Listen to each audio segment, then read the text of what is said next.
world-in-the-loop simulation for autonomous system validation. Let's look at an example of a quadrotor flying through a gate in simulation and in reality. In both, the gate is the same color and size. However, in the simulation, the drone succeeds while in reality it fails. Why is that? This difference in behaviors is caused by what is known as the simulation reality gap. There has been research on ways to reduce the simulation reality gap, however there is still a way to go. We aim to close this gap using a technique we call world-in-the-loop simulation. This approach takes part of the simulation and parts of reality and combines them. Depending on how we combine them, we can move between simulation and reality. As an example, we show a quadrotor taking off in mixed reality with part simulation and part the real world.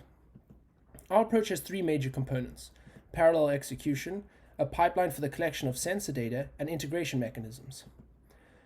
The first step is parallel execution, where we run both the simulation and real autonomous systems in parallel. This allows us to collect the sensor data from each autonomous system.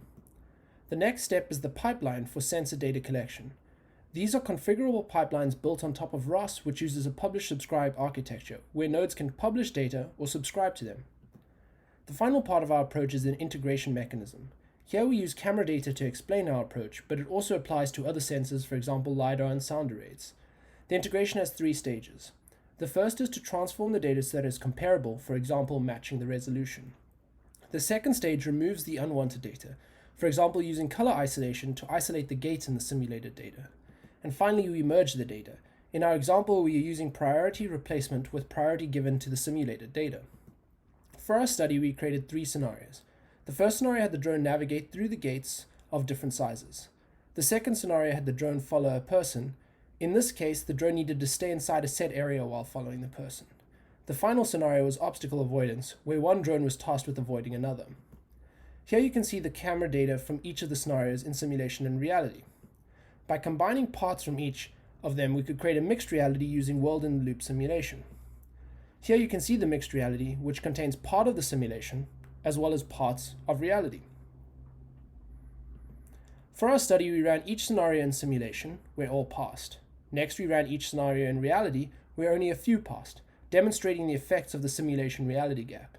Finally, we ran each scenario using world-in-the-loop simulation, where we can show that our approach was able to accurately represent how the drone would behave in reality, thus reducing the simulation reality gap.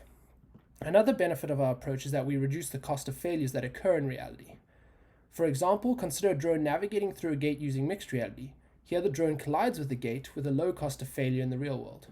This is compared to running tests in reality where there's a high cost of failure, for example in this case where we broke the drone and damaged the propellers. Thank you.